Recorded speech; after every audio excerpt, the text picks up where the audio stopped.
Yeah, that tends to happen.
Since I turned 8 years ago. Yeah. So different, yet also still as cool as it was then. So just so everyone in the room, I'm gonna throw this owl on. So people should be able to start to see us. I think people can hear us now. But so everyone can hang out. I put my stuff up there. That seems to be where is it? There, anywhere. Let's see if cool. What's an owl? So it's this thing, and so typically like on a normal meeting, it'll start to figure out who's kind of talking at that point, and it'll give that box piece on the left, and then it gives that kind of that strip as well, so it does a 360 view of the whole room. Nice. So I figured I'd see how it kind of started to move there. I figured I'd try it out for the kind of the welcome portion, so everyone online could try to join in. I mean, I never watched this from home. No, just kidding. Looks like we have a few people floating around out there. You could have watched this from home. That's no fun though. Then I'd be here all alone. I wouldn't have pizza. So what were you coding today?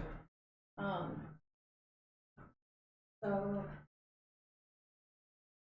I was doing a bunch of layout changes for an application I made a lot of the framework for the CSS and HTML for. So I was changing the layout for a new application, and then I broke one of the features that was there, and I was looking at it, and then decided that I wanted to refactor anyway. What's your framework of choice? My personal framework of choice is still to be decided, probably, but I use Cool. it. There's definitely a lot of Vue lovers in the community, so it's interesting. Nice. I was hoping. I think my answer will be dependent on the size of the team. If I'm doing it by myself, probably as much or as little as framework as possible.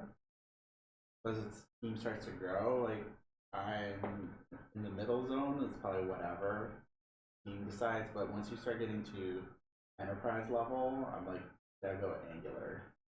Okay. Because it has like all, because it's more than just like React as a library that helps you do a couple like UI things. Angular, if you do it the Angular way, it has an answer. Sure. It's everything. opinionated, right? Oh yeah. Yeah. And that way you don't have to worry about like people wanting to do it a different way. You just say we're doing it the Angular way. Mm-hmm. That's fair. Totally have to grab a nappy. During a meeting, and I told Jacob, I said, I'm doing my nails during your meeting, I don't want to. Well, you're like one of 4 women that are in the office regularly, so.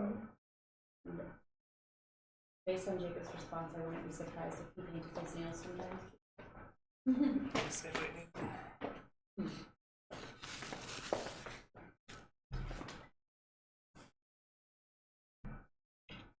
I was going to get sour cream or jalapenos on That's true.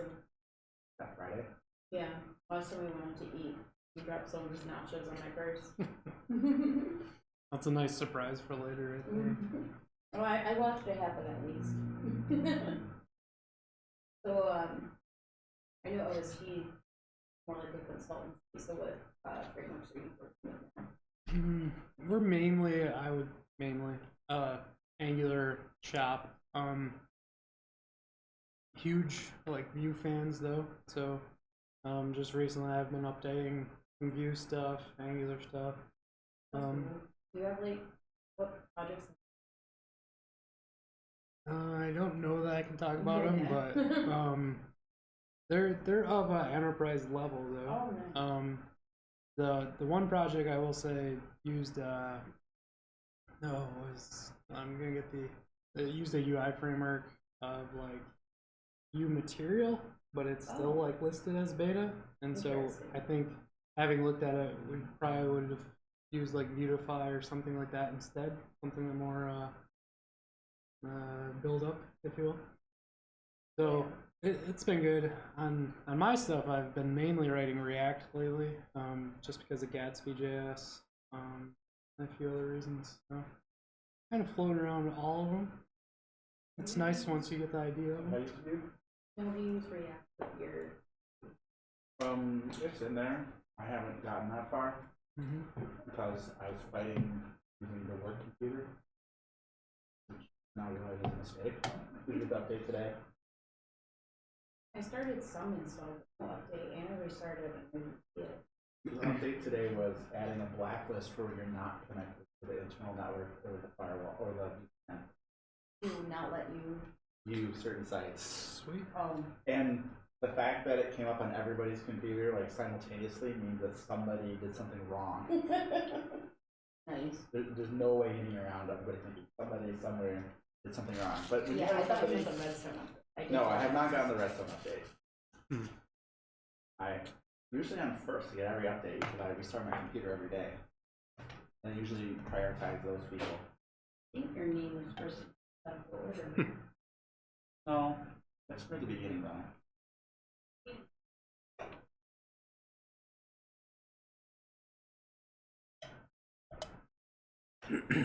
So you're doing a Gatsby site on your own? I was like, based on the way you described it last time, I'm like, I should check this out. And so I downloaded it, I got it up and running, and then I'm like, oh, I can't push anything to Git. This discourages me from working on this while I'm at work. Oh, that's a bummer.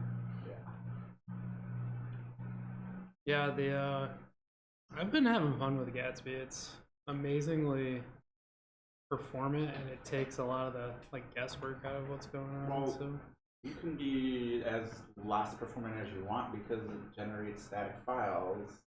to a degree, I mean, if you don't use Gatsby image, you can load it up with a ton of like huge image files and stuff like that too. And so there's things you still have to think about, and like packages if you're not careful, like asynchronously loading them and stuff like that. But yeah, absolutely, it's nice having the static side of it. I think I want to do another kind of. That was kind of we ended up in Gatsby a lot in the last round. Excuse me. We were meant to do kind of that sanity backend, so I'd love to do another go around a little deeper on the Gatsby side and kind of maybe even like the Cloudinary piece and like show how you can use Gatsby image and stuff like that and really dive in. So trying to get some more external speakers so someone else can do a little bit of the content so I don't have to. We'll see how it goes. When SAS releases that change for module stuff onto the node SAS, I would. That'd be awesome. That's coming up pretty soon, right? They only put it on guard SAS. So. Okay. It's probably gonna be a while. Yeah, I've been floating away from SAS lately, so What did you just straight CSS. Yeah. I know there's a lot of ways to do it right in the JS account, but I still, over everything I've seen, still think I like SAS because I like using the BEM strategy.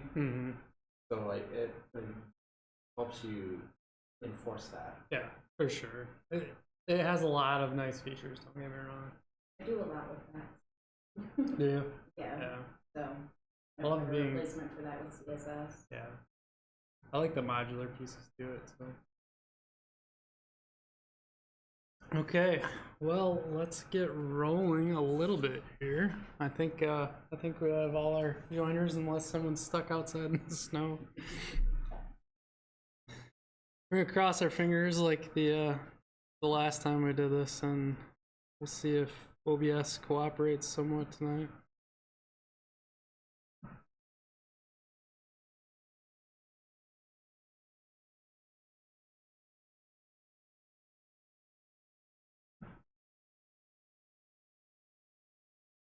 So a quick run through on the slides once again.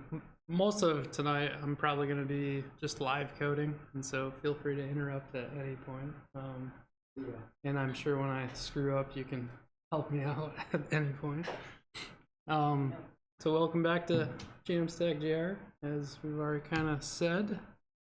Huge thanks to OST for hosting this again, buying the pizza. They're awesome to work for too. Just code of conduct, we brushed over it last time. It's here in case anyone wants it. It's, you know, act like adults, don't be discriminatory, be accepting of everyone, and everyone will be happy. So that's the key. This is, for those who haven't seen this before, this is taken from dev.to for the most part, so abide by that same standard.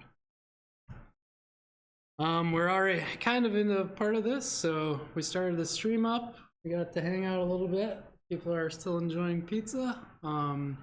So tonight we're gonna run through deploys through the Angular CLI to start off. I've found one issue with it that I can't work around, so I was going to do them all, but we might have to skip the, I believe it's Zeit Now version of that. And it says wrap up Q&A at the end, but feel free to ask questions throughout this whole thing, and we'll hang out. So there's the slide preview. So I might cheat a little bit. I threw up the blog for this whole thing. I just want to make sure I'm kind of following along with that. In case I get really screwed up, I can go back to the notes a little bit. But you can find this lesson out on ajmp.com. So that's my little side hustle that also supports this meetup, and the new lessons are both Angular CLI deploy as well as the Git build.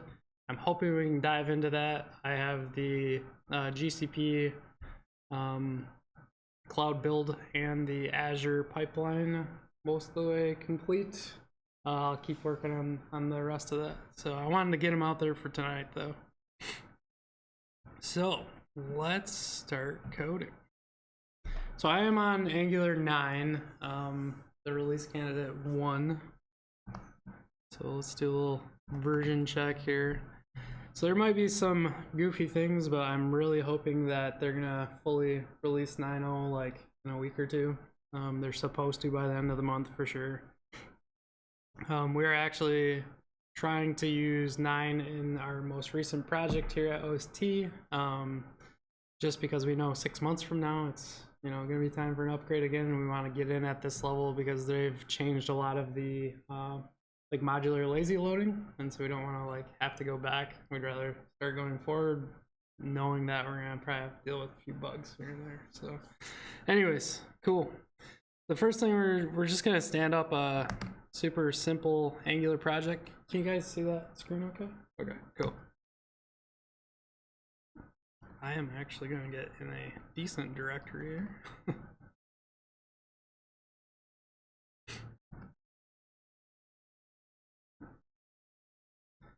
Let's call it JAMStack.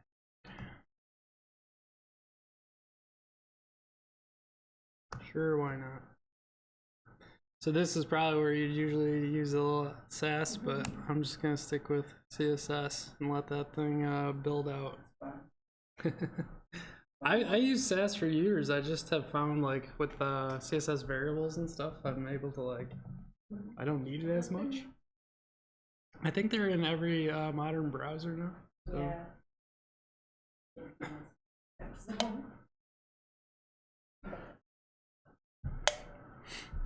I haven't been told officially that the day-to-day project can drop by 11. Ugh, isn't that the worst? It's like, It's come coming. on. Like they're supposed to be rolling out the new version of Edge, Office 365, and everything else simultaneously, and then we'll drop support for Internet Explorer. But until then, I know it. It's like, come on. but that's why I haven't looked into it. Oop. Cool. Yeah, agreed. It's one of those touchy points. That's why I said we are using it, but careful. Cool. So let's open this up.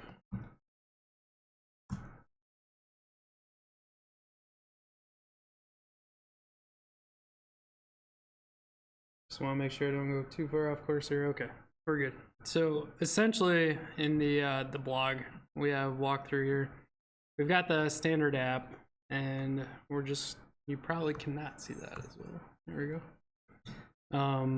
So we're just gonna do ng serve and see what this thing places out there.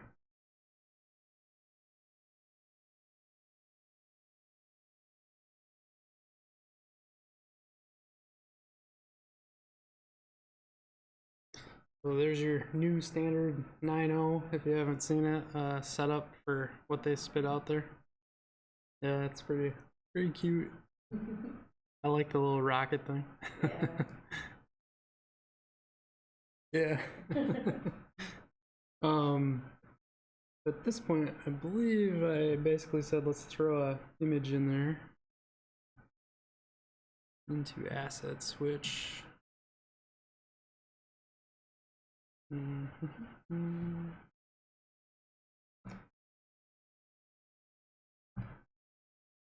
Let's just throw this.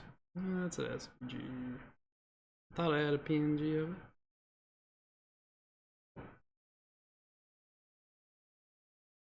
Any image, some image. Oh, that's recent. No wonder. I'm like, come on. Here, I'll throw HJMP in there. So essentially what we're going to do is just change out all this boilerplate stuff and stick in just this image basically at the top. So instead of watch me clicky clack keys, I'm going to open up this one and just copy this. This is the demo I was working on the last couple nights.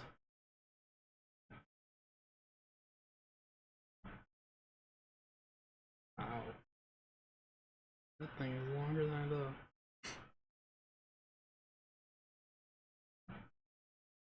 So hopefully, by doing that, it is ginormous, but there's our new image that it's loading up, just to prove we can do something with Angular, essentially. So at this point, we've got our image that we want placed up there, and then we are going to take and start deploying this out. So this is kind of the fun part. For anyone who hasn't done Angular before, you can sit in this kind of serve mode and check things out, but when you get ready to deploy it, it does a lot of like minification and uglifying and whatever. So these are the different settings. Let me bump this down. So these are kind of some of the different build options that you get out of the box. And if you were to search through here, you should see one that says production, which is right there. Essentially, any of these settings you can change out. So for instance, it's going to do your optimization. It's not going to put in source maps, those kind of things. And you can change these. You can make a dev build, a beta build, like anything you want to change those up. And I've seen some crazy configurations over the years for what people test in their different environments, but that's how you end up making that happen. So what we'll do next is do that ng build prod.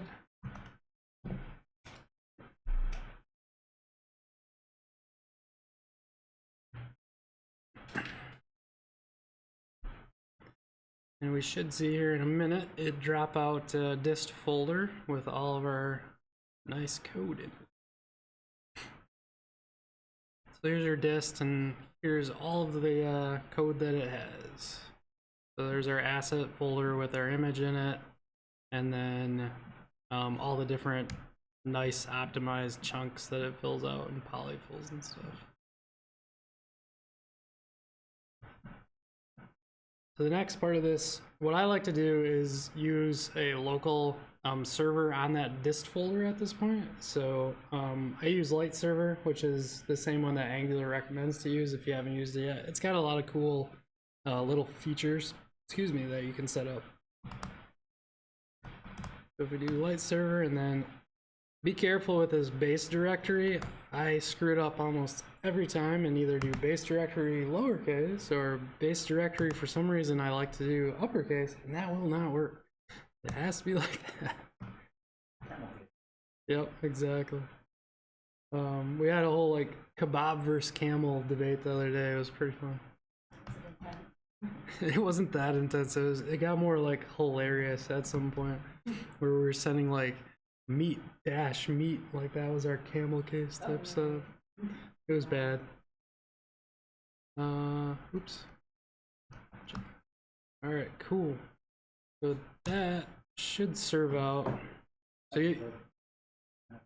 yeah, that was the other thing. What do you call these different things?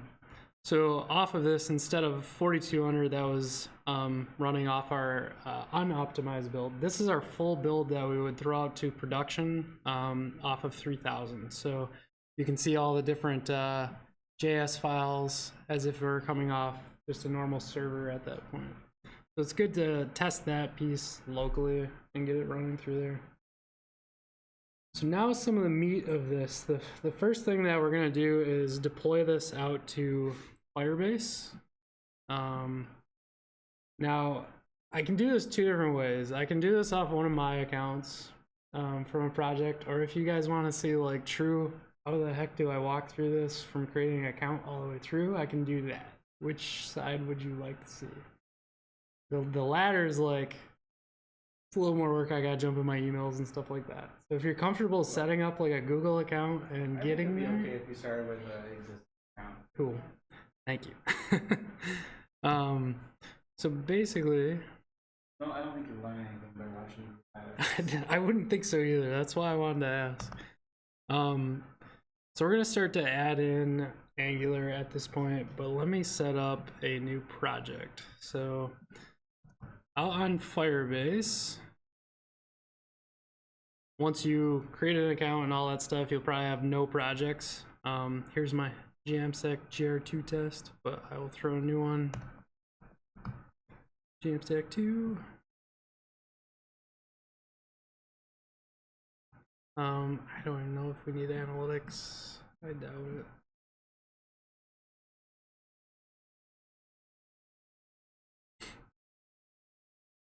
So while that's loading up, I think I can fire off this command and show you what it does. So Let's do a little git commit. I'm not following the git flow like we talked about a little bit ago, even though we'll touch on it on the CI/CD portion of this.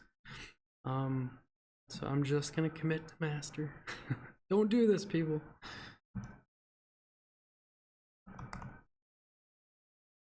Just so that we can always look back and see what these commands are adding in.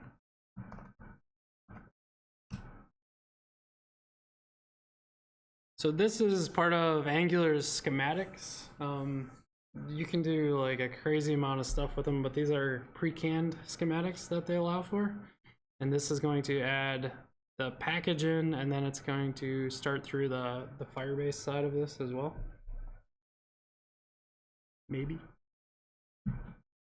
You can already start to kind of see what it's added here. So it's interesting, the Angular Fire piece of this, that came out with the Firebase database tools and things like that, and they keep migrating it further into the Angular core at this point. So here is our new project. If you have a bunch of them, you have to search through here, but we're gonna pick JAMStack2. That's the one we just created. And what that's gonna do is drop in a couple of Firebase files. I should also note, let me back up a step just so folks who haven't done this before. If I do Firebase logout, I believe it is. Yeah. So you do Firebase login. It actually is going to take you through the Firebase CLI. So you need the Firebase tools installed globally to be able to set up that first part. I have a course out there. If you search on it, HMP, again, for Firebase, it'll walk you through how to install all that stuff. And actually it has the command right here for global. If you're on a Mac, don't do sudo for that command. Please look at my npm tutorial and do it the right way. So basically what this did, the CLI fired off to the browser and it's saying, hey, log in so we can grant access to your projects. So I'm gonna click on my Alex Patterson one, not my HMP guy. And this will take and it'll kick back to the CLI and log me in now. So now if we were to run that same command all over again, it should already recognize that I have the packages and then run through the Firebase bit. I've not tried this, so it might hiccup here.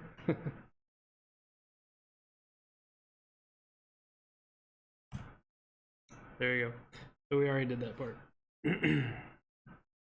So essentially what this is setting up, if you're not familiar with Firebase, it goes through and sets up your hosting and says, on my JAMStack2 project, I would like to publish that from that dist JAMStack2 folder that we created.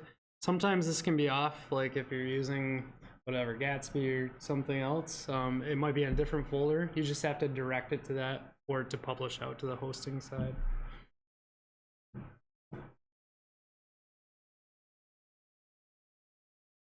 And then the Firebase Rc, this is a little it's kind of heavy-handed at this point because we already said we want to go out to Jamstack, but Firebase allows you to do multiple sites within a single project. So in here you would set up all of those different sites if you wanted to do beta deploys or anything you want out of this. That's where you would do it. But to keep things simple, we'll just keep rolling with this. The final command that you do is ng deploy, and it will start to push out our dist build. So actually it's going to rebuild Angular first. So you should see there's no files in the dist folder, and it's going to push that out again. And now we have our JAMStack2, and it's uploading.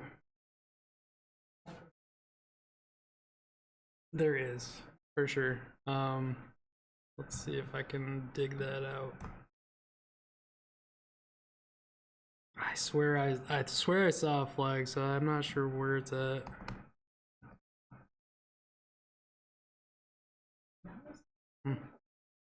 Yeah, I would say with all of these, they're somewhat weak on like the CLI piece to it. That becomes a quick win to like submit pull requests to the project. That's true. Yeah, I feel like Hacktoberfest? Angular and Google they released it without the fucking. I feel like, Eventually it feels yeah, I feel like Angular's done a decent job once they like fully bake that team. Yeah. But like with a lot of their projects, they get it going first and then do it. So yeah, basically what that did, Material doc. I've got a lesson on that too. You should check it out. So basically on that side of things, under the hosting side, this actually just did a deployment, and you can see it out here with the 13 files, and it published it to these two URLs. I don't know why they decided it has to be on both. My assumption is they're doing some like HTTP2, HTTP3 segments to this web.app because they both have HTTPS associated. So I don't know what their domain thing they have going on there is, but I'm sure it's out there somewhere. But this automatically, creates a secure site. You can check out the certificates and what it has, and you're good to go. I mean, I just created an Angular app and published it to the web. Done. So that's how easy that was. You're on a full CDN across the globe at this point, and anyone that hits that will be getting the same thing. So that's. As long as you keep the usage low, it's free, right? Yep, exactly.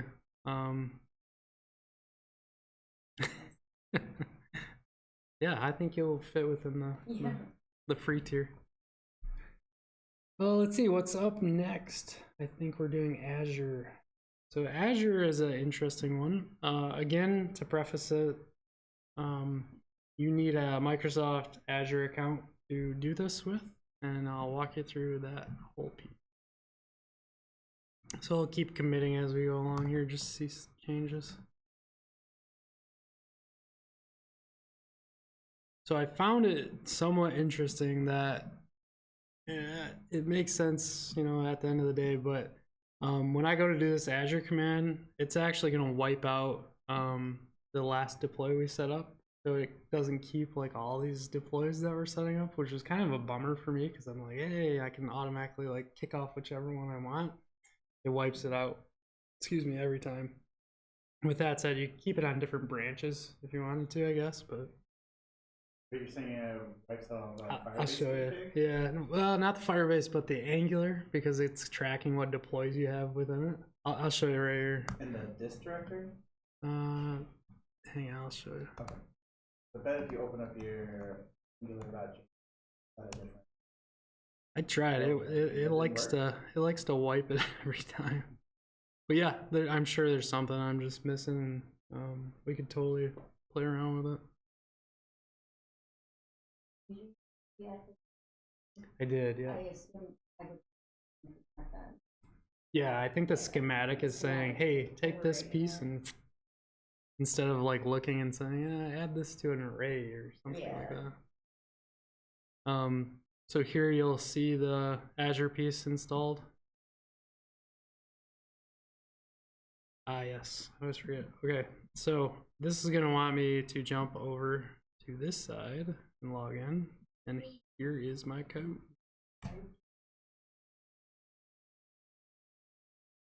I guess I'll do this one.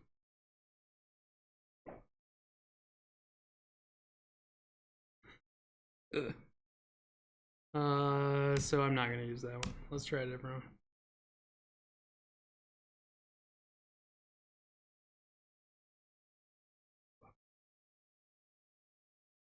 Already installed. Let's not do that.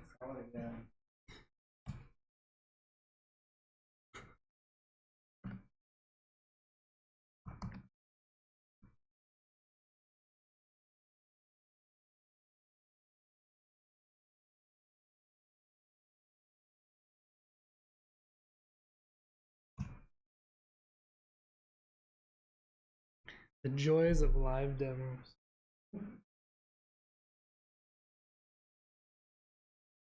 I was thinking I had signed up both those accounts for yeah, the subscription. Yeah, Yeah, I think it's supposed to be 12 months, but I just created that account, like, I don't know. You really? Yeah. Oh, are you kidding me? Oh, jeez. Maybe I'm thinking of AWS being 12 months. Azure's shorter than that, huh? Well, that's a huge bummer. I do. I'd love to do. I just sent out to our design team. Can someone come talk? Because I want to do like Figma and like that whole flow into development. But it's crazy. Yeah, I'm like a designer too, but mostly just I'm a developer designer. Cool. You know. I don't even call myself a designer. I like hack around and try to make stuff. The AJ logo has been a work in progress for far too long. It's cool. You would think it'd just be an easy cat thing, but I'll show you. I got lucky using it. So that was. Dude, what is this complaining?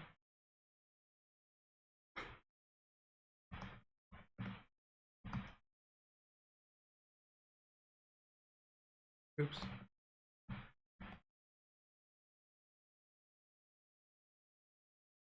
No. Oh, I already did it.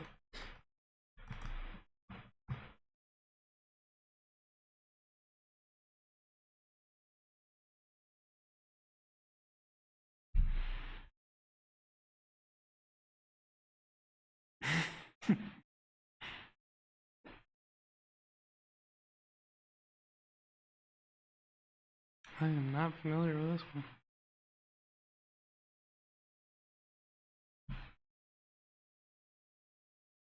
Especially since the fact that everything was going.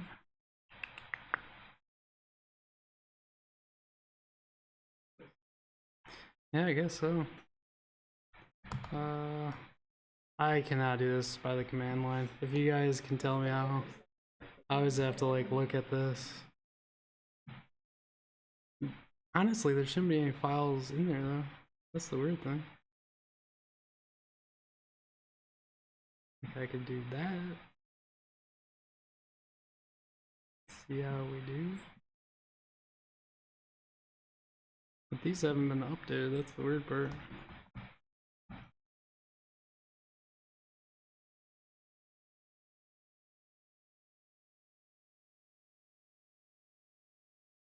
It's gone.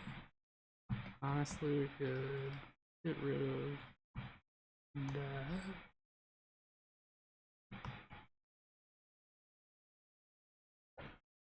Is that the wind making that? Holy smokes. Let's see if I put everybody to sleep on the live cast here. And this is only the beginning of the Oh yeah, it'll get worse. maybe not.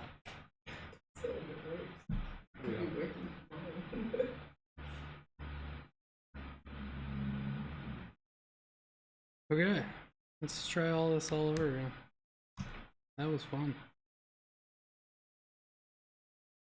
This time I'm gonna choose my OST account that has a subscription and go from there.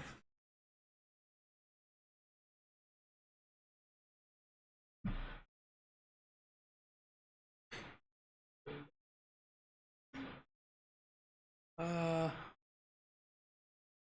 think I have to do that locally though, right? The CLI?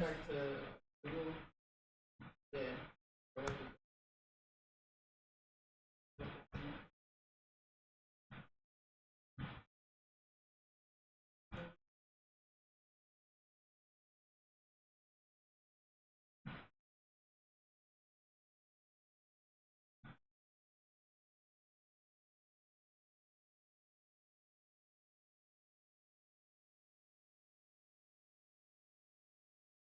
I didn't realize, like I thought the CLI would be doing this setup.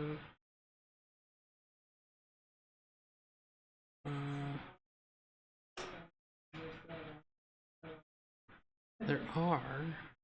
Is it just Azure?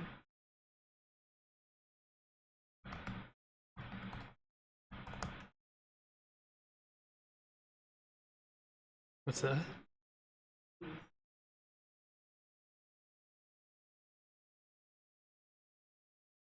Oops.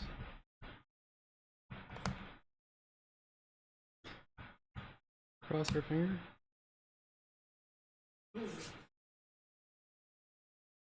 Okay. This is awesome. Let's sign in with this. No, I put it in the basket and I don't want to deal with it. No, I just have a basket. And I'm hoping this stream starts back up. So we started again. I think I'm just going to start a free account and maybe figure out that whole login thing in a little while. Sound good?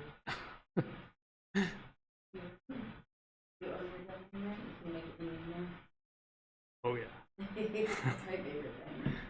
They all come to me. Stop me. I can just like throw in anything. It's great. About me. Don't you already know about me? There's a strip, I believe, under the table right here. There is this. Yeah, there's one open. I don't know. Oh. I was looking at that one. Yeah, so was I don't care. Probably get calls from Egypt now. Whatever.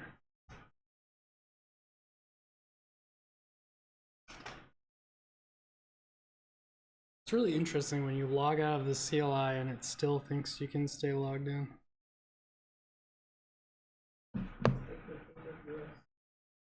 We haven't gotten to that yet. Minus documentation. Oh, a free product. No, I think that's the 12 months I was referencing. I don't know what the 30 days is. But What's the other thing is the first 30 days. ah, I don't use any of that. That's not important to a website, right? I actually don't use that for our blog. Because it used to be 12. Are you serious? I need to fill all this out too. Identify by phone with 7 commas. Sorry, streaming fans. I'm going to pause this stream for a moment.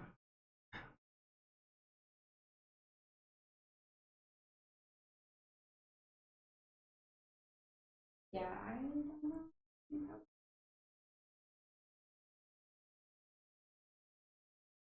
Yeah, I was real nervous at first. That wind sounded like a hurricane.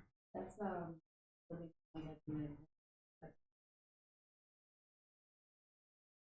Okay, let's see if we can do this again.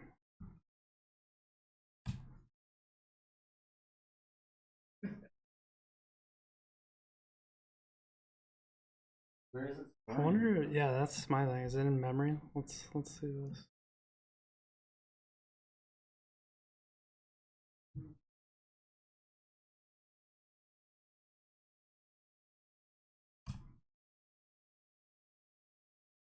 That'll be somewhere. Information that's not. Oh, you know what? I betcha. Let's. No, it didn't even install it there.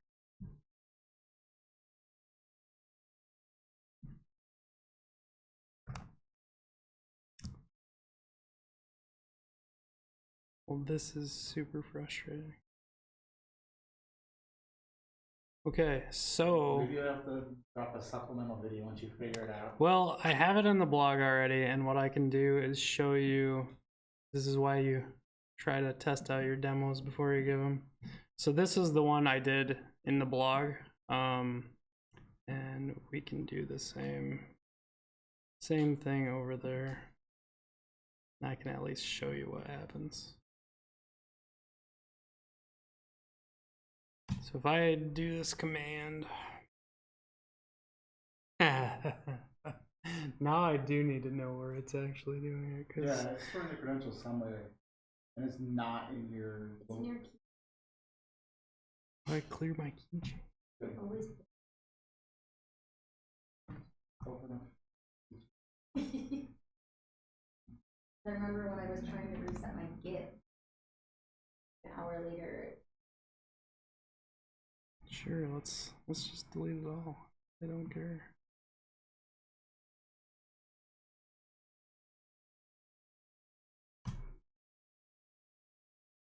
No, it's gotta be doing something screwy. And we tried this. Not logged in. So try AZ login. Now we have either of these.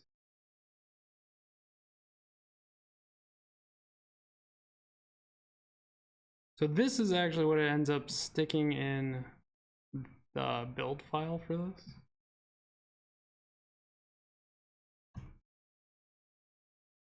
So that's very interesting to me because this actually, all this information, I go out to the other project and show you guys.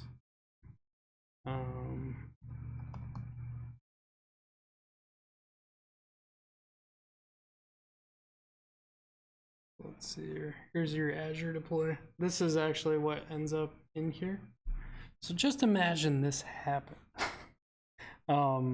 So what it ends up doing is placing this builder command in here, and then the keys as well. So here's your hosting subscription and things like that.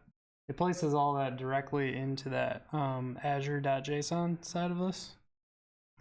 Which, let me make sure that's not in there too. That's not in there. So I guess the long and short of this is that would then, if we didn't have this problem, go up to Azure and put that same dist folder out there. And let me show you what that actually looks like.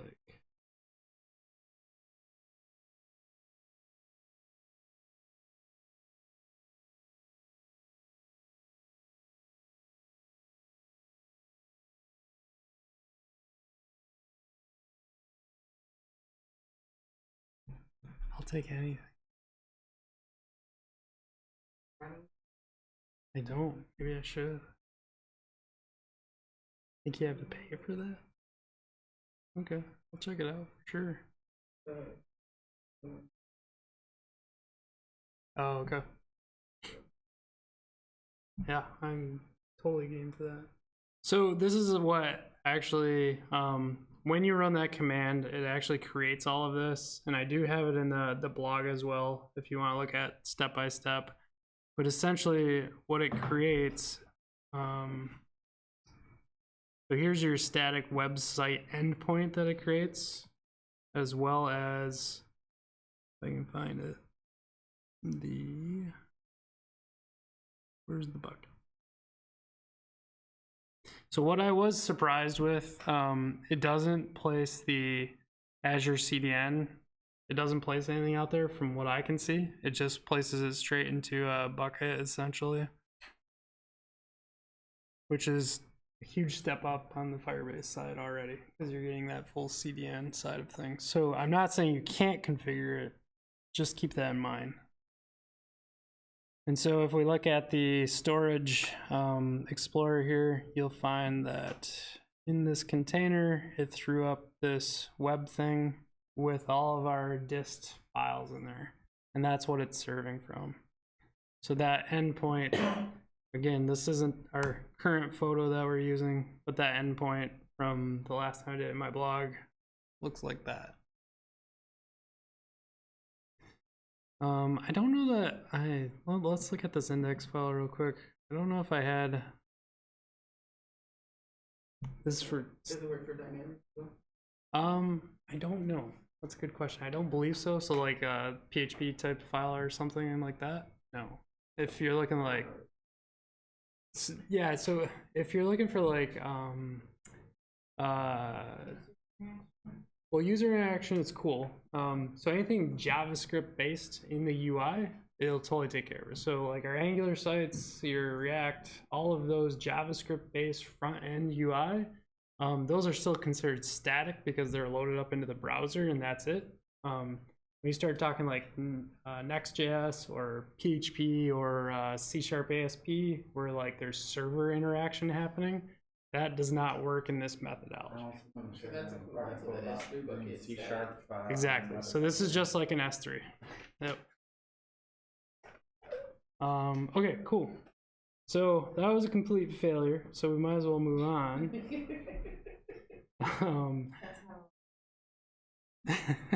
Yeah, it's true.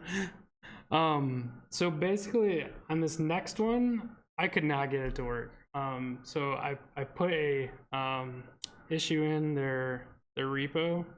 I should back up for one quick second here and show you guys the actual page. So here's the Angular deploy page. What we're walking through is all of these right here. Okay. So this Zeit one I started to work through, and I kept getting error after error and tried anything I could think of. So I'll be tracking back on this issue, I hope. Maybe they've already talked through it, I don't know. So I threw it out here, but this is the error that I keep getting. I tried installing the Now client locally. I ran through all their ad stuff. I couldn't get it to work. It's probably something I'm doing, but I did try it on both Angular version 8 and Angular version 9. No luck. So Interesting. So this is Zeit has a product called Now, and it's very similar to a Firebase type of setup. I really have that screen cranked. On purpose? For some reason it I was. want to like it. So the CLI is actually really simple, and I could actually run that and deploy out no problem. I just couldn't do it through the Angular CLI. So I don't know what's up with that little npm package, or yeah, the npm package that they have going on there. I have no idea, but if you guys happen to stumble through it and get it fixed, I'd love to hear about it. I'll update the blog. So I'm gonna skip over that one. I'm going to skip over that one for now, and jump to Netlify. Netlify, I've been hugely impressed with. They are rolling out functionality left and right. So if I bring that up, same sort of product, but they now have functions. Let's see if they call it out here. Products. So they now have, they've always had the Netlify build for CI/CD, but they also have functions now, which are essentially just AWS Lambdas. You know, they're front-ending it. If I'm remembering right, their CDN, they use multiple CDNs to try to get across to everything easier. But then they have their identity. Their forms are interesting because they tie back through API call. There's a couple other different form companies out there that do this. You just put like, here's my name, here's my API. When you throw it through once, you get an email to authenticate or authorize that to continue to happen. And from there on out, your form fills come into your email box, which is nice. I have not tried theirs out specifically though. So let's try this one out. It's probably my Angular project at this point. I probably broke the whole thing. So let's do ng add @netlify builder.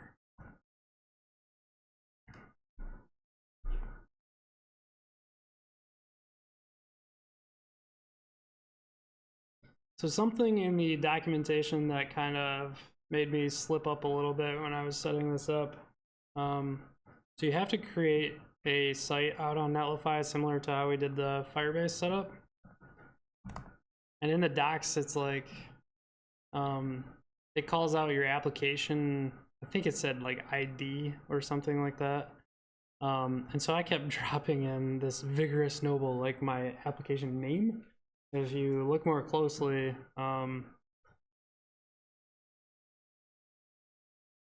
it's actually within this overview portion of it. I think it's in here.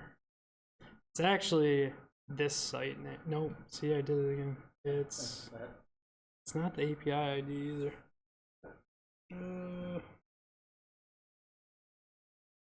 Oh yes, so it's the API ID is the first part, and then it's your personal ID past that, which was, it was a little like, what am I adding? How many things am I adding here? So like this, it says API ID, site ID, which is interesting that they put that there. I think they're trying to say, make sure you're using this site.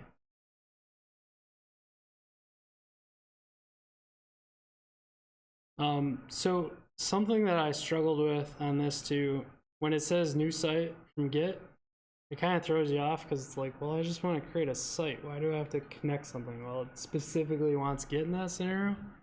So what I ended up actually doing to create this one even, I threw that dist folder together. So I created this once and then opened this up. And then I just dropped the files directly onto this the first time, just to get things like rolling. And so now it created a site for me and I can do these things. You could put like hello world in there if you wanted to. It just needs something to like fire up that site essentially. Although I believe I tried hello world and you need index.html specifically so it knows, I know this thing I can serve. So now at this point I can go into settings and grab my API ID. And this is what Angular is looking for. So that you can paste in. Personal access token. Again, everybody's gonna blow up this account, and that's okay. I'm missing it.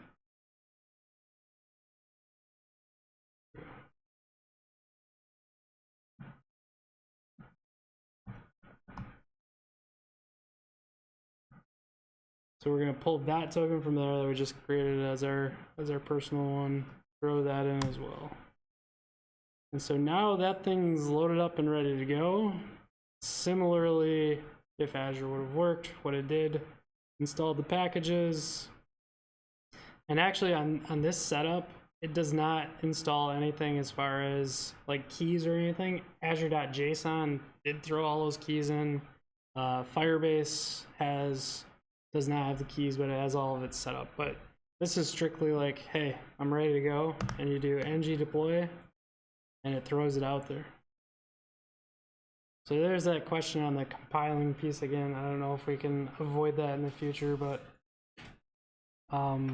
so theoretically the idea behind this is without like true CI/CD, when you're like creating a project like this, if you want to throw together like an MVP really quickly, you can just keep like spinning it up, like testing a local. Okay, I'm gonna throw it out there. I'm gonna throw it out there. So we had a project recently where they're like, no, we don't need any sample and we don't need to get repo. And I'm like, I feel totally uncomfortable with all of that. So I just threw it together, even our basic, like just master branch, and threw a site out there. And they're like, oh, that was so great, I could preview it. Well, no doubt. Like, what do you want? Just source code out of the end of this thing? Don't you really want to see it working? So this really allows for that easily. And so now I can make changes like crazy, do that deploy command, and it's just going to keep deploying out to Netlify, which is cool. So if we go over here, you should see both those deployments. So here's the first one where we dropped it. Here's the one where I deployed it from Angular.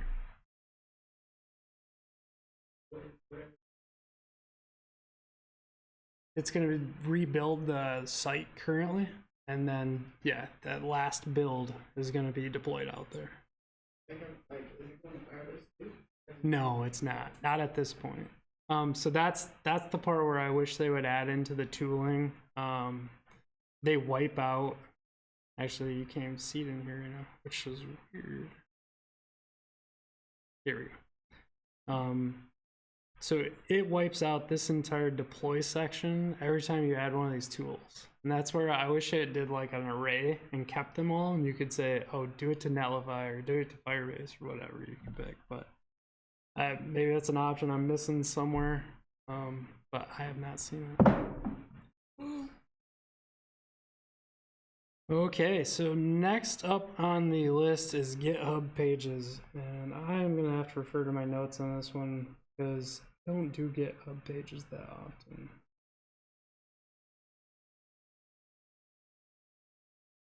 So just for everyone, my opinion so far, Firebase, Netlify, by far the easiest, and you get the best CDN, all that capability out of the box.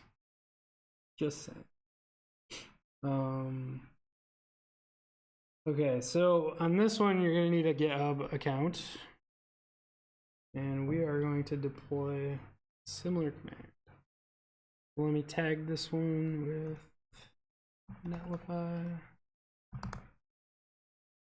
So if you define in your Angular JSON multiple projects, Mm-hmm. you can define multiple deploys, Yep. and then you specify which configuration you use Yeah. in the dash C. Yeah, that would be a good way And around that's it. how you do it. Yeah, absolutely. That makes total sense. To set up different projects for every single deploy. Because then you could even, you know, keep the same production type of deployment too. Yeah, good point. Thank you. Let's see here. Yeah, it jumped out at me when I looked at like this. Deploys under project. So if you have multiple projects defined, you can have multiple defined. Absolutely. Yep. I don't know why it didn't dawn on me to think of that. I don't know if it What's that? Oh, wait, no, we're done. does. Anything out here, like you can create a schematic yourself for Yeah. anything. This is just what Angular's that's- thrown out there. Oh, I think that's what my team lead did, because he, whenever we needed a, it was just, he did it for Mac. Yeah. Yeah. So we are, once we get through, probably this is the last one because I'm not going to do the NPM one. NPM, you publish a library piece unless you guys are desperate to see that. No. And that is in the blog. I covered that too, or in the lesson. Just lost my, after we get through this last one, I'm going to jump into the CI/CD portion and we can start walking through those. Those get a little more complex, but you'll see. Wow. So here is the Travis CI. GitHub. Here, push this folder into GitHub. So here's that kind of wiping out the project on the deploy.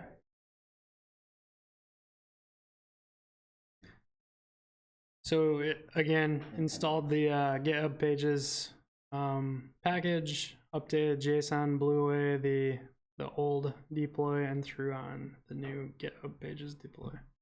Which, now you saying that, it's a great point about the multiple projects when you're in here.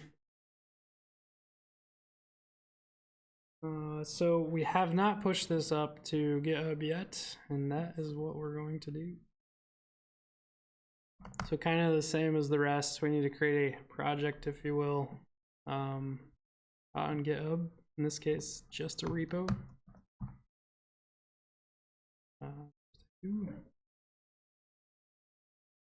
There is a way if you use the CLI. I heard you say earlier that you didn't, don't worry. You didn't do it. I don't want to.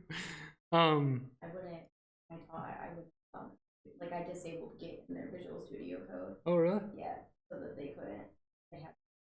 Oh, cool. So we're just gonna tag this out to GitHub at this point. And then I think it's just a matter of, I think you just deploy and it goes.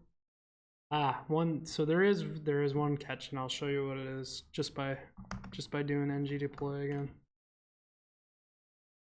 So what this does is creates a separate branch, and if you guys have ever used GitHub for its GitHub Pages, Jekyll kind of runs that whole show.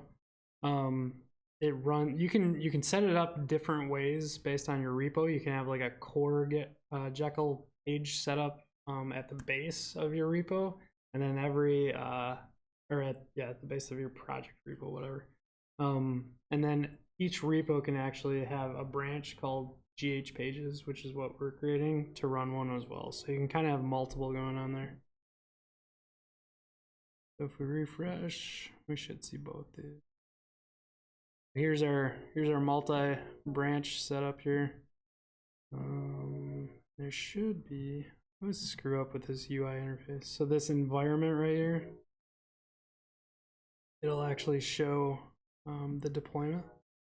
And so I'm hoping this is the error I can show you. So you get all these 404 messages, and it's because it's referencing all the way back to the base. So it's got HMP GitHub IO, and then it goes immediately into styles instead of JAMStack2. And so what you need to do for that is update your base href in your index. So if you're, yeah, no, it's pretty simple once you know what's going on. I mean, there's like just do like a disconnected branch Yeah. and then push to that. Like move into your dist folder and just push everything and then disconnected branch. Right. Yeah. Some of the like Jamstack forestry, I think is one of them, does exactly that. You can like you can just write an npm script to like do that, like a one-liner. Right. Yeah.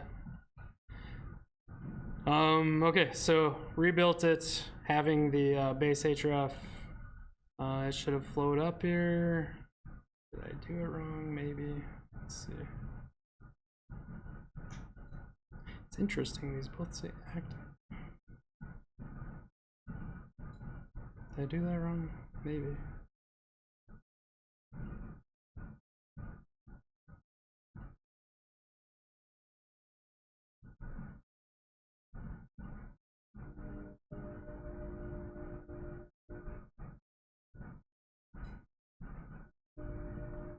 Did I not save it?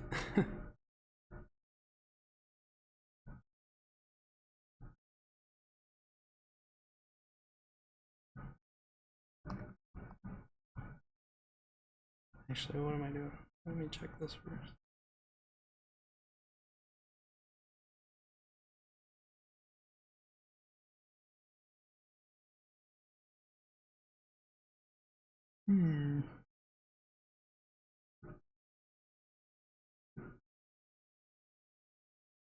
It's weirding me out that these both say active like that, but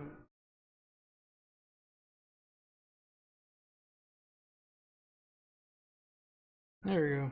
Just took a second. It's interesting. I didn't think it would cache that in there, but so yeah, make sure you're updating the href or base href if you do something like that. And that goes for a lot of these different setups, even like a S3 bucket or anything like that. You're always going to have to update that reference That means back. you should put a different config in your prod build to switch your index.html to have or not have that base in it. Right. We do that in the project that we're currently have a different directory as the source, not the root of the host name. You got it, man. So cool. So we are gonna Angular 8 they changed the syntax, so that's a gotcha. We are going to skip the npm. If you're desperate to know about it, it is out on the AJM Perfect Solutions site. I apparently didn't build my site right. I'll have to do that after class. I think this is out on the beta site correctly though. Cool. Cool, not cool. All right, so the next step of this, although you can do all this very quickly, and what I would suggest you use this for is kind of like MVP setups.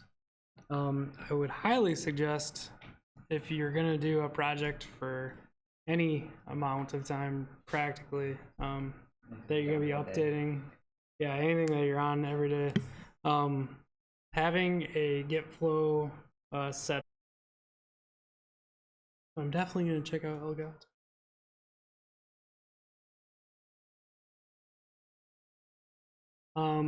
So what we're kind of talking about and working through here, oops, that was the one we just finished. So part of that process is called Git flow, and typically the way this is set up, you have a development branch, a release branch, and a master branch. And what you're going to do is, off that development branch, you'll create free features, can't talk, and once those features are completed, you'll roll those up to the dev branch. The dev branch is usually where your CI/CD to your development environment starts to kick in, and then you can cut releases often to test, and those test ones then flow up to production type of thing. And so that's what this graph is essentially showing you. The purple, or this middle line here, being your dev branch. The greens are the features flowing into that, and then you have your releases and masters. I'm probably going to do this very poorly, but I just want to point out that's kind of the idea behind most CI/CD setups. And what we're going to do is similar to that. So the first one that we're going to do is Google Cloud Platform. So if you go to console, again, you're going to need a Google account for this and set up on cloud.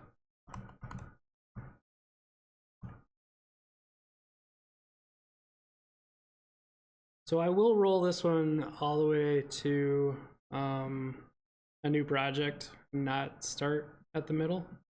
So essentially what we're going to do is create a new project called JAMStack2.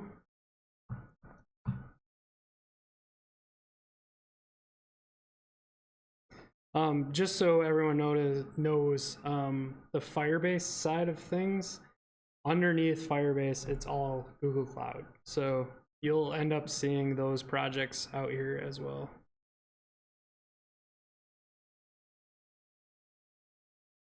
Did that finish? Yes. Okay, cool. So once we have this set up, what we're going to do is start into the Git flow of things. I think we can probably just keep going with our example that we have for Jamstack2 over here. Let's just push that last change up. Not that it should matter, but Github Pages. So again, we were doing that all on the master branch. So what we're going to do out here is set up our triggers. So typically even when I'm using this side of it, I end up creating everything out to Firebase at the end of it for the hosting, but I wanted to try to keep it as in line with like AWS and Azure and those things. So I ended up using a bucket or a cloud storage piece on Google Cloud to host these out of. So you do have to enable the Cloud Build API in any new project, which I think will complain that I don't have billing set up on this thing. Cloud Build is the CI/CD pipeline that you can set up like any type of Docker image to build out your projects, or like Jenkins or whatever. Oh well, Docker. Docker can create anything. So interesting. I thought I would have to set up billing, but I guess. So we'll walk through, and if you have more questions, ask away. But yeah, that's what I figured. Yeah, you can do anything with it, which is, I think I could be wrong because I haven't dove into AWS and Azure in a while. But in the beginning, like having that Docker capability where you do whatever you wanted was hugely flexible. And they had only released a few items, but they might be up to 1 million of them now. Cool. Yeah. Okay, so we are going back out to that GitHub source that we've been using all along. And so what you'll have to do is authenticate back to GitHub. It didn't prompt me because I've already authenticated, but you'll have to give it capability to look at your repositories at that point. So we are looking for JAMStack2.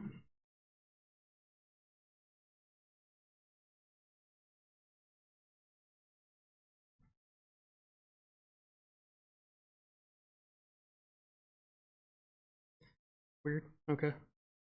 Oh, that's the push trigger part of it. So you pick the repo, you pick a trigger.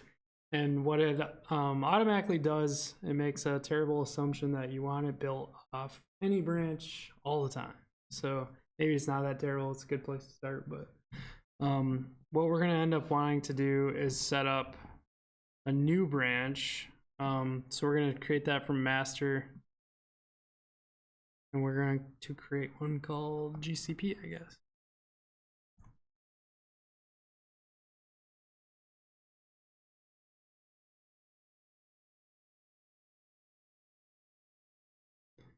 So on the GCP side of things, so we're going to now take that trigger that was out there, created off any branch, and we're going to edit it.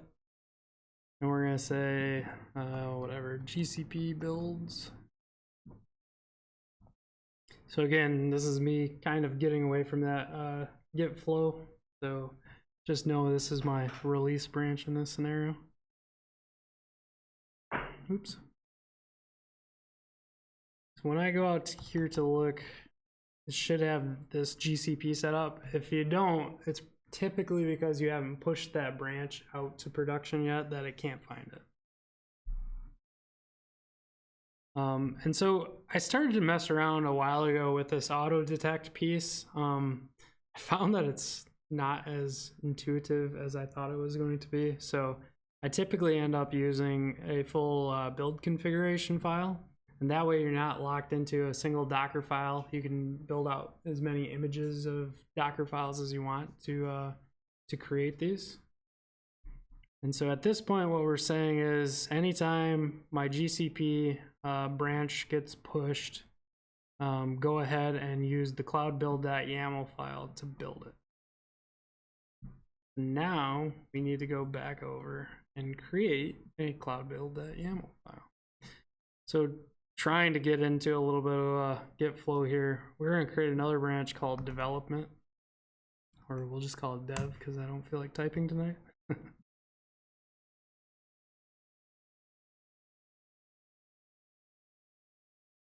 And what we're going to create on dev is a file called cloudbuild.yaml. So cloudbuild.yaml, you can provide it with many different Docker images. And actually, if I go out to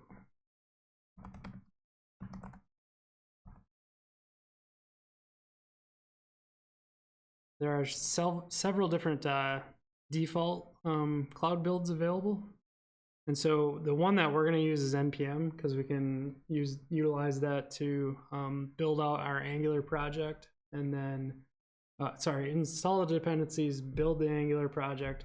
And then the last step where I would normally use a Firebase piece to that to deploy it, we're going to put it into the cloud storage using the GS utility.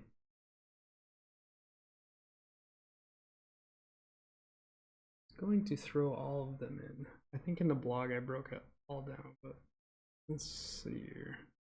Actually, on the blog we create the storage first, so I will try to follow along with this in case anybody's watching that wants to do that.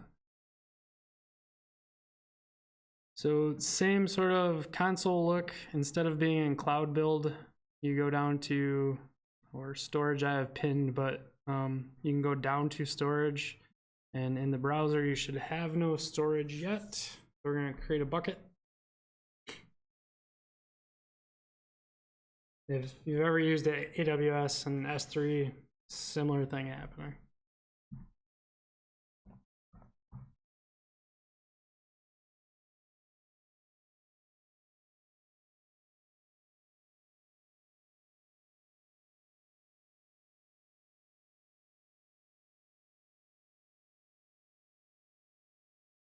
So the one thing that we do have to change, and this is the case on any of your buckets you create in any of these clouds, we have to make it accessible externally unless you're like piping in through an API or Nginx type of reverse proxy to get at this stuff. So we're going to allow it out to the world. Which those other things are probably the more proper way to do this, but this is easier. This was always confusing to me. So you do add members, and it's like, well, am I adding a person at this point? But really, it's just kind of role-based. What we are looking for is all users. And then, I always mess this up, it's storage legacy. And this is the part, there's two of these that are almost the same. So there's bucket owner, bucket reader or object reader. It's not the bucket reader from what I've found. It's the object reader that you need. And that's without the listing part of it. So I think the bucket reader would give you a list of everything in your bucket. whereas this side actually produces that URL side. So it'll look up index.html.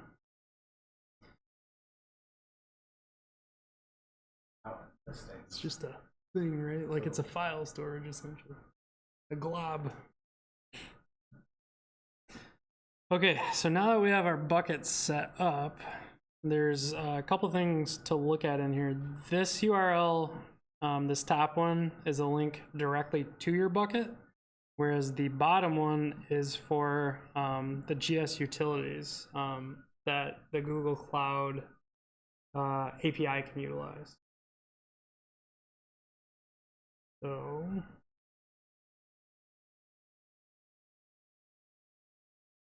the one thing I had a hard time with on this, similar to the other one, to Netlify, I couldn't find the address really easily to update that base href piece until I dropped something out here. So I kind of did it that same way. I did a local build just to throw, just to throw some files into it and see what the base href would end up being.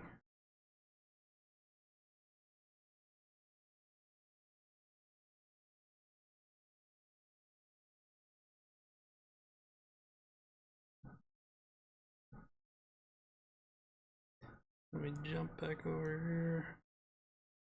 So it's just essentially I just dropped all this out, and because I built it locally, it should already be ready to be used externally on the internet. And so I can hit one of these links on index.html. Once this is done, and there's the live site. So I'm actually kind of surprised that works. So maybe I don't have to update Your that. base was already set from the prior. That's right, and it's the same. I didn't name them the same last time. Thank you. That's a good point. So yeah, the Jamstack, that's very useful when you do this stuff if it's the same name. If you need everything the same in your examples, less things have to change. I think I lost a couple minutes on that one a few nights ago. So yeah, so let's continue walking through this. So backing up just a little bit, if we, so I want to leave this screen open and open up the cloud build beside it.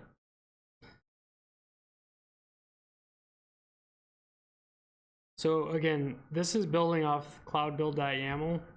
So in order to do this directly on your device, we actually ran a couple different commands. So ng npm run build is a script that's placed out in our package.json, and all that's doing is running the ng build command.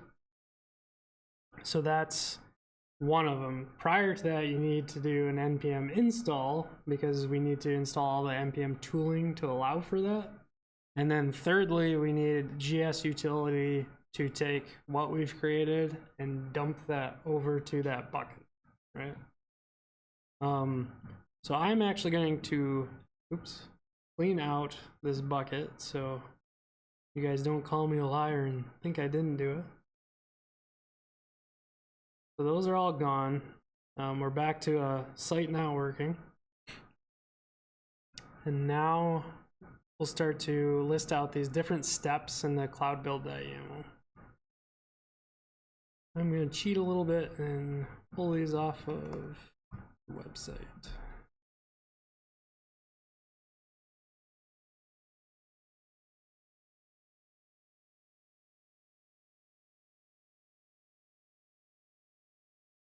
So here's all of the different commands that you'll need.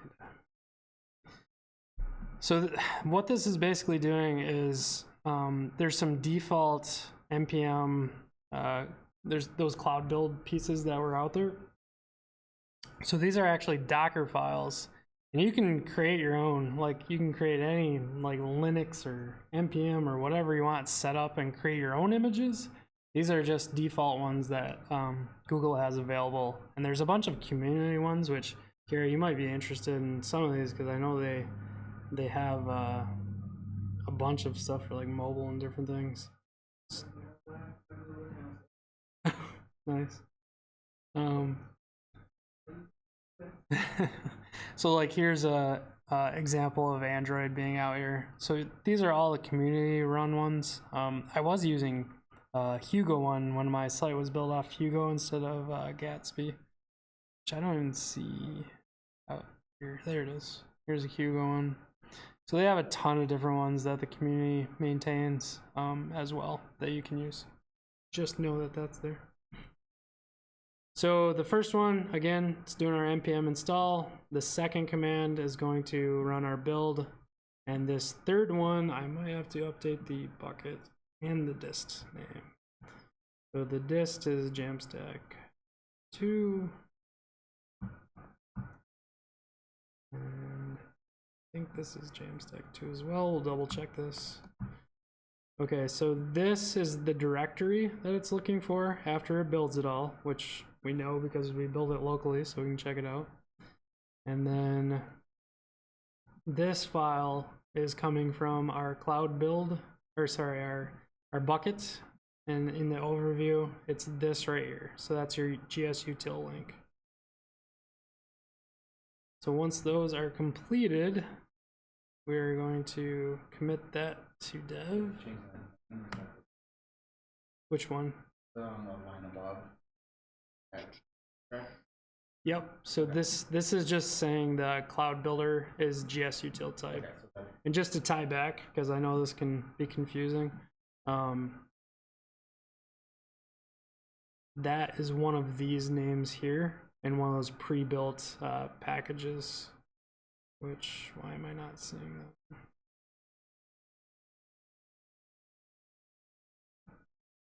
that? Is that a community built one? I didn't think it was.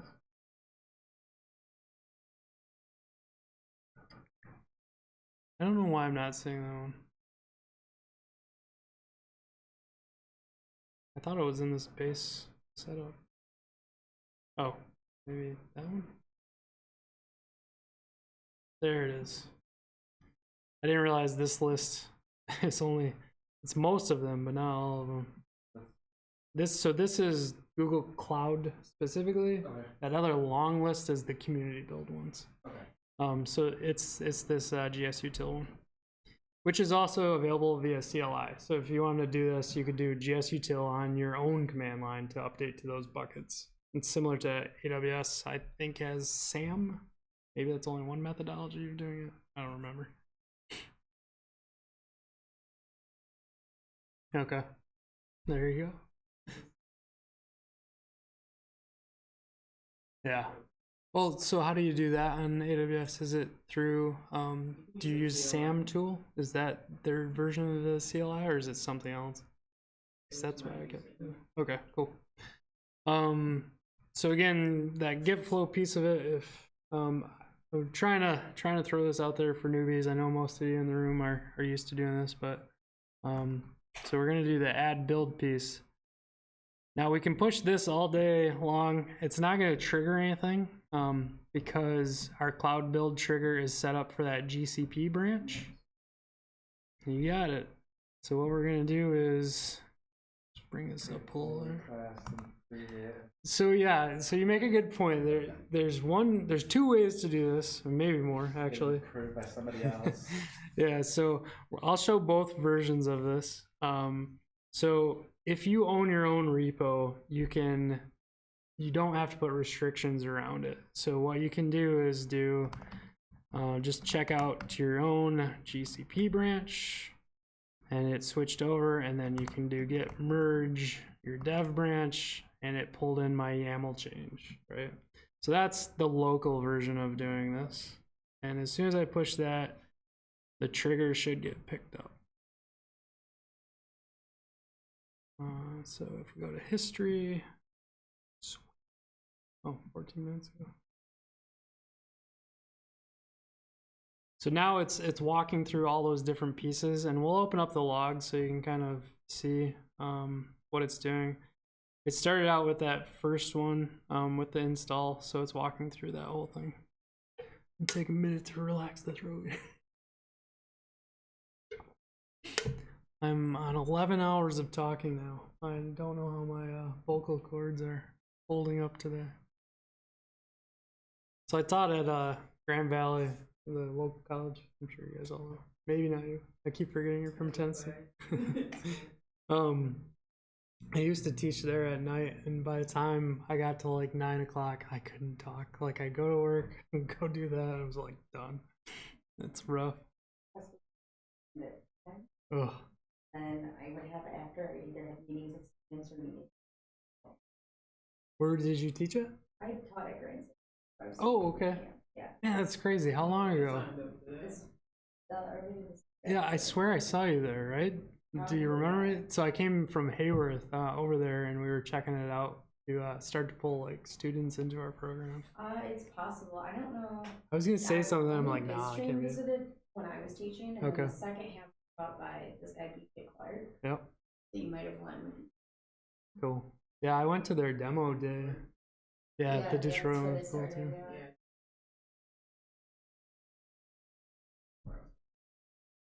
Oh, nice. Yeah, I just had some mess that they're living in Detroit. Just the Oh, one there because the teacher, like, they knew the teacher or something, so That's they pretty wanted cool. to take that teacher. cool. Grand Circus, I like John over there. It's a good program.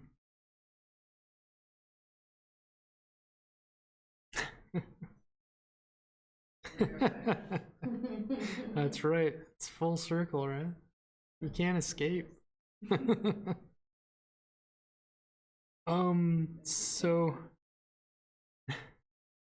here's all the different pieces in here. So our npm install to get all the packages took the longest. And then here's the Angular build up. Our Angular project is about this big, so it took it was pretty quick.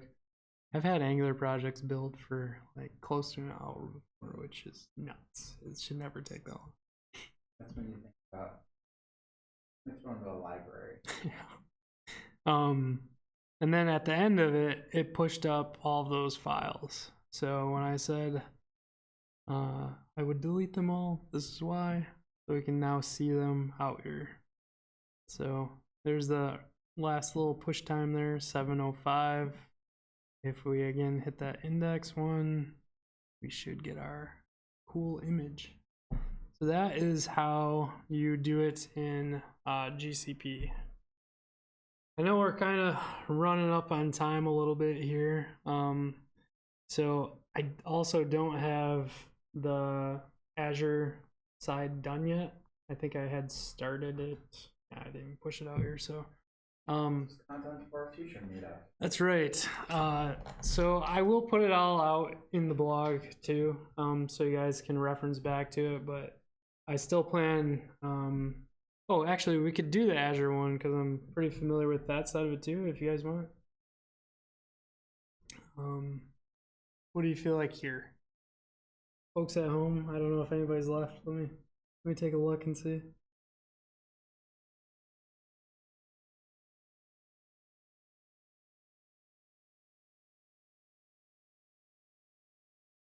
Maybe. It says we're live. I don't see anyone commenting out there, and I think there's only one person on there, which I believe is me, so we're probably good there. It's up to you guys. If you want to run through the Azure side, I'd be happy to. If you're like, I kind of get it, Alex, I get deploys and I get CI/CD, we can skip it. Yeah.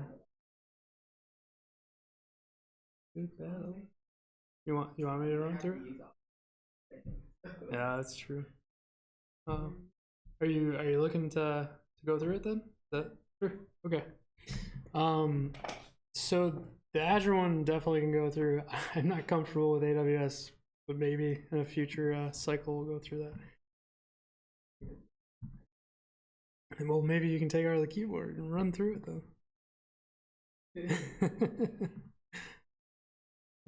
So honestly, for CI/CD and Azure, super piece of cake, if you ask me.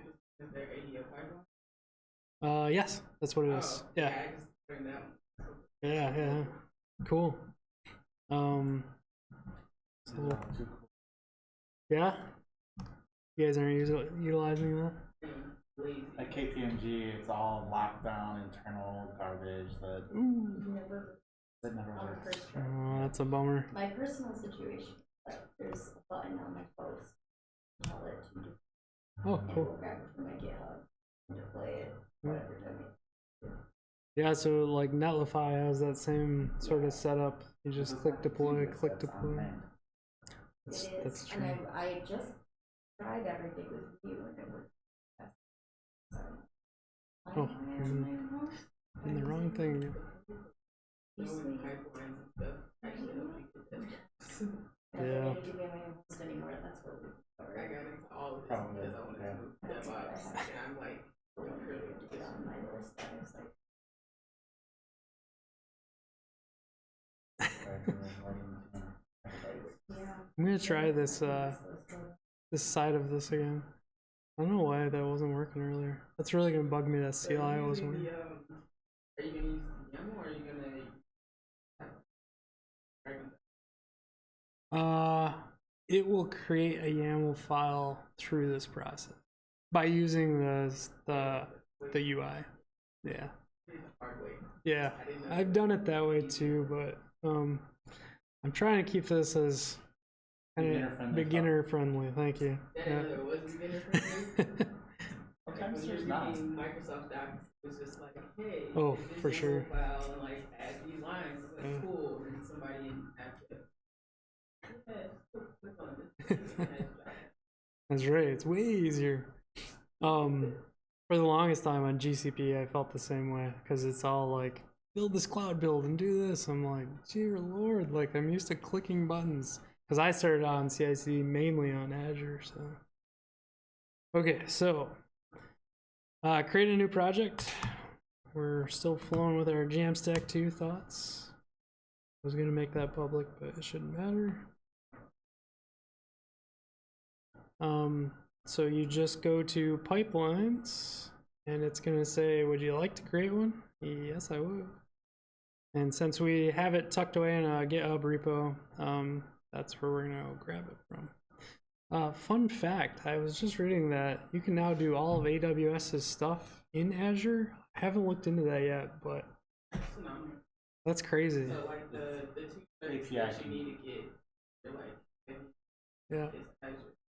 I was just surprised you could be in Azure running AWS commands. I was like, whoa, It's because they made their API.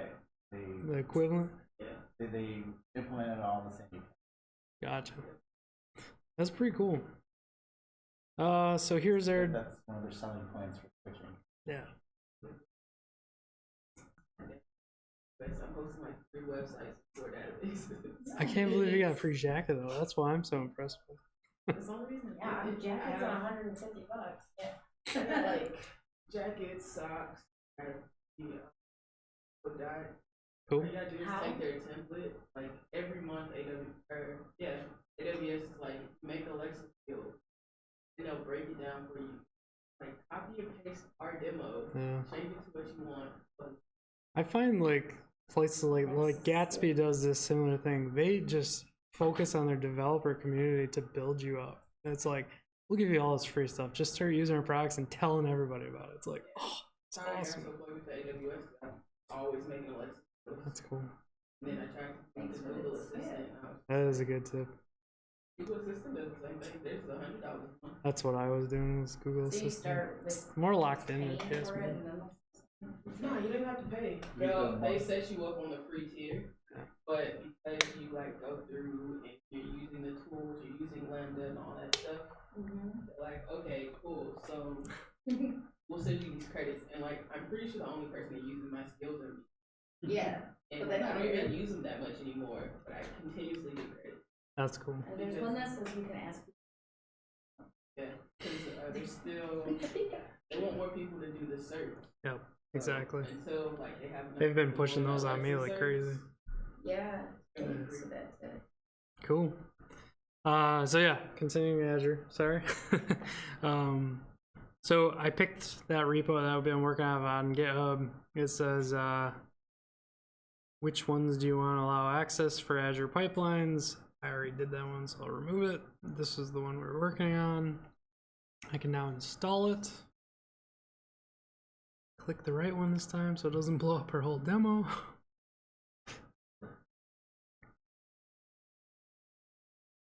So we've done the connection, we've done the select side. This part always, like, I don't know why, but it confuses me every time I read it. So like, even though I'm using NPM and I know NPM is part of Node, when I read like Node.js with Angular, I'm like, oh, I don't want a Node backend and Angular. It's not that. It confuses me every time for some reason. But that's the one. And so it's very similar to that cloud build that you saw on Google. But this is same sort of YAML file, same setup. It's triggering off our master branch, which we could change this over to an Azure branch, right? So we do that, and then I think the rest is fine. And so if we save and run that, it's probably gonna bomb out because we don't have an Azure branch.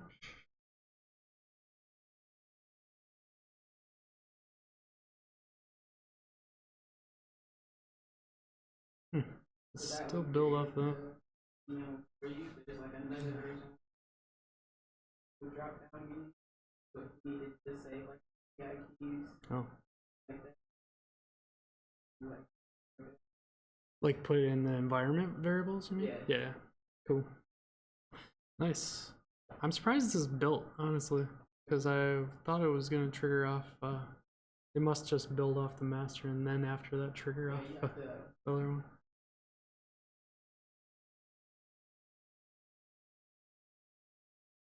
Maybe I set that up.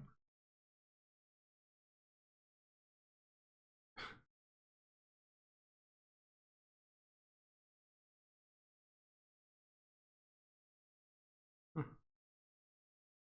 Oh, so here's the For a variables second there, I was as like, well. "Did I just- is that right?" Oh, So you can dump those in too.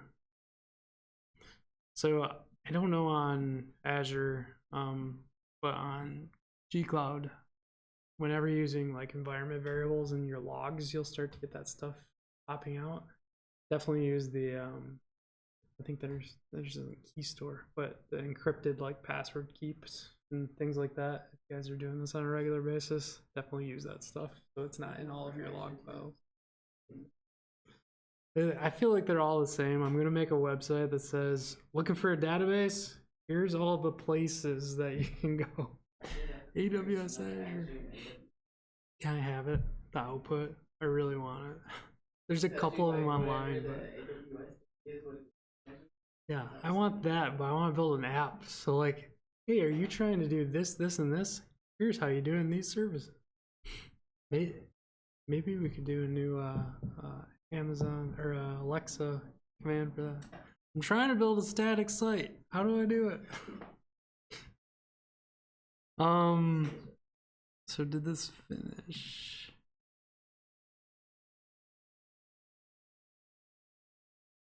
Wow.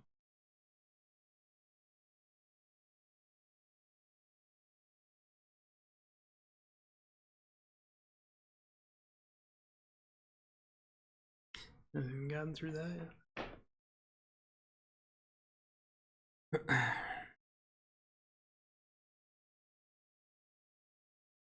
I think we can work on this while that's still going.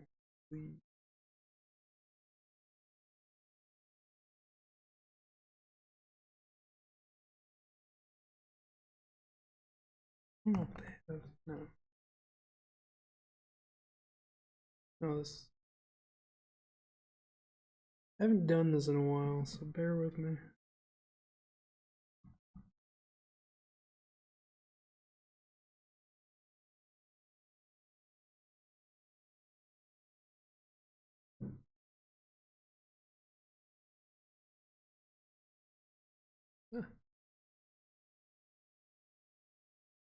So this is just saying out of that build pipeline for this release, pick up what came out of it, and then we're gonna shove it into a website at the end of it, essentially.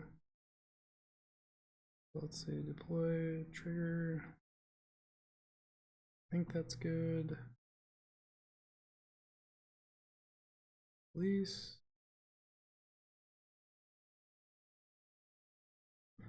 Now I'm missing the steps somewhere. They've changed this.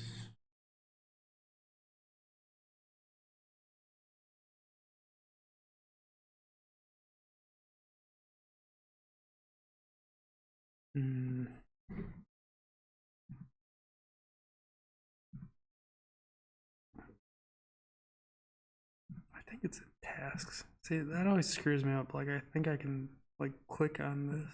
I can. I was clicking the wrong thing, so. If you click this whole thing, properties, if you click the link that pops, then you can go in. So that's good. That's good. Seriously. I was in my other account. I think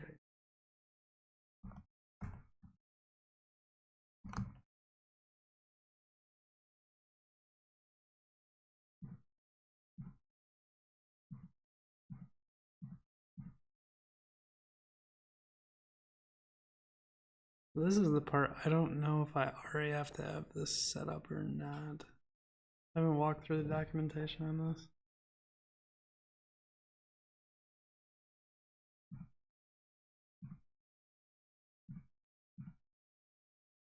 Yeah, that was.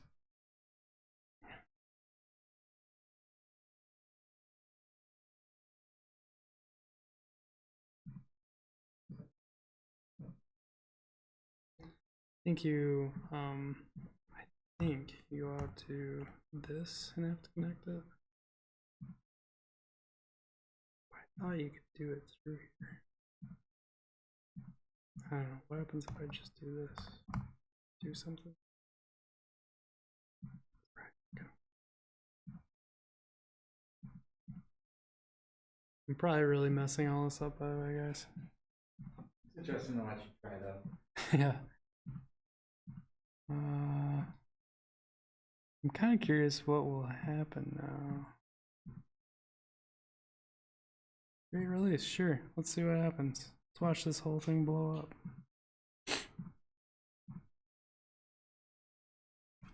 What? So the one big complaint I have about Azure is they change everything like every week. This probably hasn't changed in a while. I just haven't done it in a while, but it's like, holy smokes, man. So if you're not in it regularly, you're gonna get stuff every time.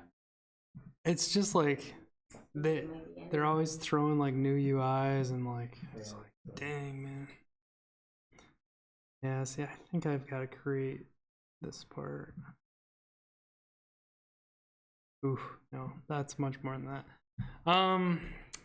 So I'll work on that. We'll call it good. And We'll call it good. Perfected, you'll bring us back. I will throw it all on the blog and maybe next month. Sometime in January. We're ready one December. I think I am gonna do one in December. Just because I think it's like past Thanksgiving and. We have a live stream. Like, the weather. Yeah, the weather. That was one of my big concerns. Some of it's just my time. Like the holidays, it's getting a little rough. So I'd love if anyone else has content they want to present. Here's my pitch for please help me and do some content. So in December I totally plan on doing one. January is a little up in the air just because I know the holidays are gonna like pound through pretty quickly, and then all of a sudden it's like, hey, Jamstack again. So right now I'm tentatively planning on a January one. Just depends on how it all unfolds, I guess. So for sure December though. I don't know what the topic is yet. I'm still trying to get our 14th. right. Is that true? So Is the first the first is a Wednesday. Oh, perfect. So yeah, that might be good. That might be good. Right now, I'm not off by a day. So yeah, anyways, for sure December. I'm hoping right now to do it. Second Tuesday in January is Cool. I'm hoping right now to do kind of more of a design minded one. So yeah, you'd probably love the I want to take from Figma and like how you take those like pieces of SVGs and things like that and utilize them throughout the design process. I would rather have a designer's point of view to do this because I'm a front-end dev person.